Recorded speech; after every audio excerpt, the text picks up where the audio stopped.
In the small town of Maplewood, a shy, withdrawn girl named Ellie Miller lived with her mother.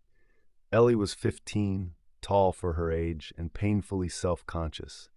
Her face was covered in acne scars, and her nose was slightly crooked from an accident she'd had as a child.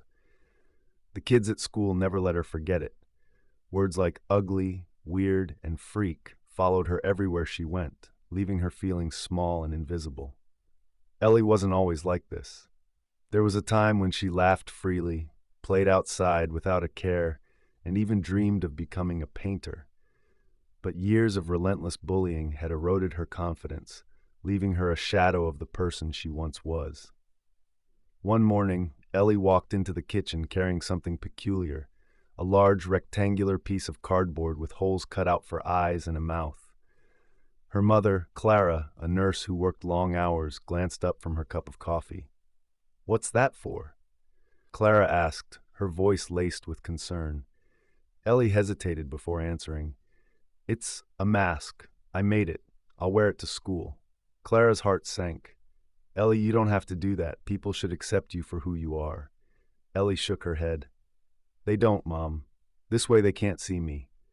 Ellie wore the mask every day after that. At first, her classmates mocked her, taking pictures and posting them online with cruel captions. Ellie the Mask Girl, they called her. But over time, the novelty wore off and they left her alone. For Ellie, the mask was both a shield and a prison. It kept the stares and whispers at bay, but it also isolated her even further. She sat alone at lunch, walked home alone, and spent her evenings painting in her small bedroom. One day, during art class, the teacher, Mr. Carson, announced a school-wide art competition. "The theme is Unseen Beauty," he said. "The winner will have their work displayed in the town's art gallery." Ellie's heart skipped a beat. Painting was her escape, her sanctuary. She decided to enter, pouring every ounce of her soul into her piece. She painted late into the night, blending colors with careful strokes, creating a vibrant image of a girl standing in a field of wildflowers, her face hidden by her hands.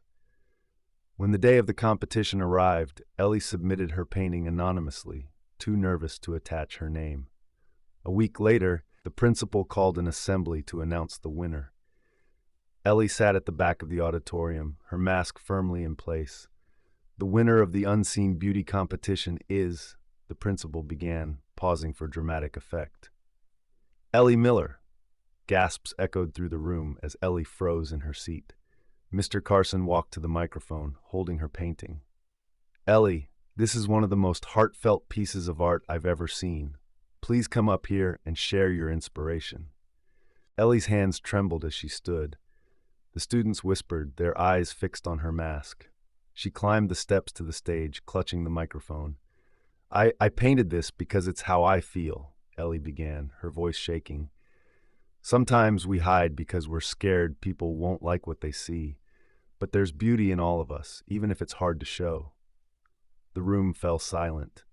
For the first time, Ellie felt seen. Not for her mask or her scars, but for the courage it took to stand there and speak. As Ellie left the stage, a boy named Liam, who sat in the front row, stood up. Liam was popular, athletic, and had always been kind to her, even when others weren't. "Ellie," he called out, stopping her in her tracks. "That was amazing. Can I see your face?" Ellie hesitated. She had spent so long hiding, but something about Liam's voice felt genuine. Slowly, she removed the mask. The room held its breath. Liam smiled. "You're beautiful," he said, his voice steady. Tears welled up in Ellie's eyes. For years she had been defined by her scars, but in that moment, she realized beauty wasn't about perfection. It was about being yourself. Word spread quickly about Ellie's bravery and her talent. The bullying stopped, replaced by admiration. Her painting was displayed in the town gallery, and people from all over came to see it. Ellie began to embrace life again. She joined the art club, made friends, and even started tutoring kids who wanted to learn how to paint.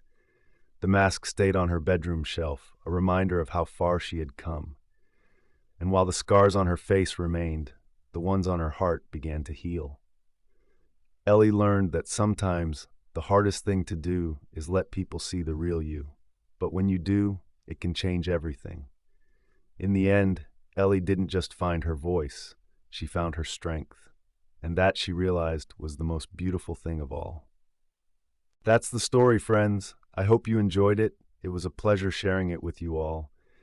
Don't forget to comment below and let me know where you're watching from. It's always fun to see the global reach of these stories. And if you haven't already, please hit that subscribe button for more amazing stories, tips, and tricks. Thank you for watching, and I'll see you in the next one. Bye.